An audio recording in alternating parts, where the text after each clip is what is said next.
अच्छा, कभी सोचा है कि कटे हुए सेब का रंग क्यों बदल जाता है या फिर हमारा फ़ोन चार्ज कैसे होता है?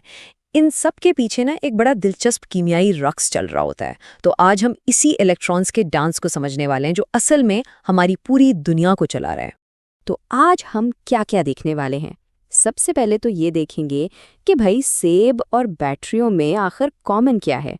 फिर उसके पीछे जो असल खिलाड़ी हैं उनसे मिलेंगे। ये भी जानेंगे कि इनकी पार्टनरशिप इतनी पक्की क्यों है, इनका हिसाब किताब कैसे होता है और आखिर में ये सब हमारी रोजमर्रा की जिंदगी में कहाँ नजर आता है। चलें तो शुरू करते हैं हमारे पहले सवाल से।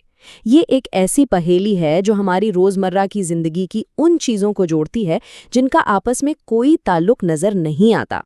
जरा सोचिए, एक सेब जो कटने के बाद भूरा हो रहा है, एक जलती हुई आग और हमारे रिमोट में लगी एक छोटी सी बैटरी। इन तीनों में भला क्या चीज एक जैसी हो सकती है? जवाब शायद आपको हैरान कर दे, क्योंकि इन सब के पीछे एक ही बड़ा जबरदस्त कीमियाई उसूल काम कर रहा है। तो इस पहेली का जवाब जो है ना, वो एटम की सतह पर छुपा हुआ है। और इसे समझने के लिए हमें केमिस्ट्री के दो सबसे अहम खिलाड़ियों से मिलना पड़ेगा जो हमेशा एक साथ रहते हैं, ऑक्सीडेशन और रिडक्शन। अच्छा, तो ये दोनों प्रोसेस एक दूसरे से बिल्कुल उलट हैं। सीधी सी बात है, ऑक्सीडेशन में इलेक्ट्रॉन्स का नुकसान होता है और रिडक्शन में वही इलेक्ट्रॉन्स हासिल कर लिए जाते हैं। समझे, एक ही सिक्के के दो रुख हैं, एक के बगैर दूसरा बिल्कुल अधूरा है। तो पहले जरा ऑक्सीडेशन को देखते हैं। बस इतना सोचें कि एक एटम है जो अपना एक इलेक्ट्रॉन छोड़ रहा है, उसे जाने दे रहा है। जब भी कोई एटम या मॉलिक्यूल इस तरह से एक या एक से ज्यादा इलेक्ट्रॉन खो देता है ना, तो हम कहते हैं कि वो ऑक्सीडाइज्ड हो गया है। और जाहिर है, जहाँ कोई इलेक्ट्रॉन खोएगा वहाँ कोई ना कोई तो उसे पकड़ेगा भी। बस यही रिडक्शन है। जब कोई केमिकल किसी दूसरे के छोड़े हुए इलेक्ट्रॉन को हासिल कर लेता है तो हम कहते हैं कि वो रिड्यूस हो गया है। अब ये ऑक्सीडेशन और रिडक्शन में थोड़ी कंफ्यूजन हो सकती है कि किसमें क्या होता है, लेकिन फिक्र की बात नहीं, इससे याद रखने का एक बड़ा ज़बरदस्त और आसान सा तरीका है। और वो तरीका है ऑयल रिग, यानी OIL, ऑक्सीडेशन इज लॉस। मतलब ऑक्सीडेशन में इलेक्ट्रॉन का नुकसान होता है।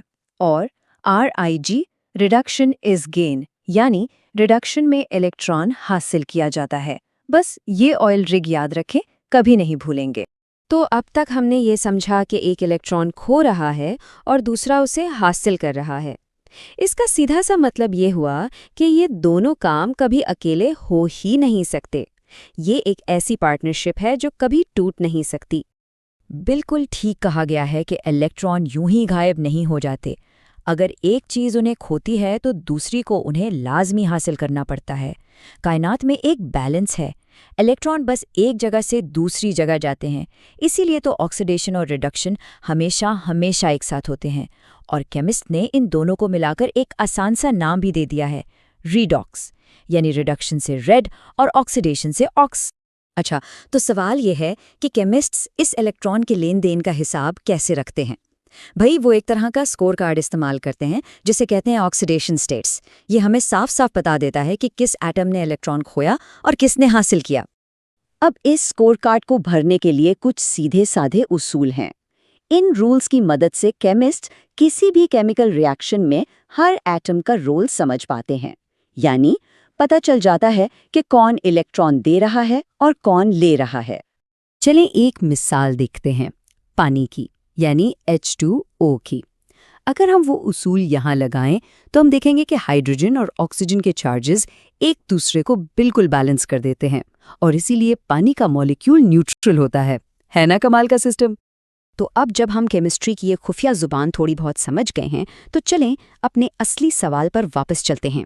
देखते हैं कि ये रीडॉक्स रिएक्शंस हमारी दुनिया में कहाँ-कहाँ अपना कमाल दिखा रहे हैं। ये हर जगह हैं। लोहे पर जो जंग लगता है ना, वो असल में धात की एक बहुत ही सुस्त ऑक्सीडेशन है। हमारी बैटरियां, वो भी कंट्रोल रीडॉक्स रिएक्शन से ही बिजली बनाती हैं। और तो और हमारे जिस्म में खाने का हजम होकर तवानाई बनना और पौधों का सूरज की रोशनी से अपनी खुराक तैयार करना, ये सब कुछ, जी हाँ, ये सब रीडॉक्स ही है। और एक मज़े की बात यह है कि सारे रिडॉक्स रिएक्शंस एक ही स्पीड से नहीं होते। जैसे लोहे को जंग लगने में कई साल लग सकते हैं, लेकिन आग तो सेकंडों में सारी तवानाई निकाल देती है। और हमारा जिस्म वो तवानाई हासिल करने के लिए एक दरमियानी कंट्रोल्ड रफ्तार से काम करता है। ज़रा इस नंबर को देखिए, ये यकीन से बाहर है।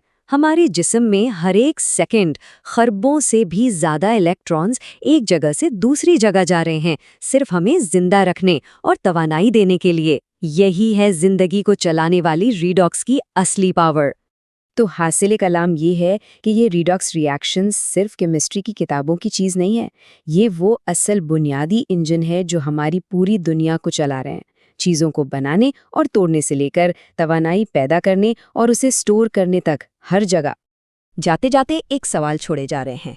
अगर जिंदगी तवानाई का एक मुसलसल बहाव है, तो क्या ये कहना गलत होगा कि रीडॉक्स रिएक्शंस ही वो असल इंजन है जो इस पूरे सिस्टम को चला रहे हैं? ज़रा सोचिएगा इस पर।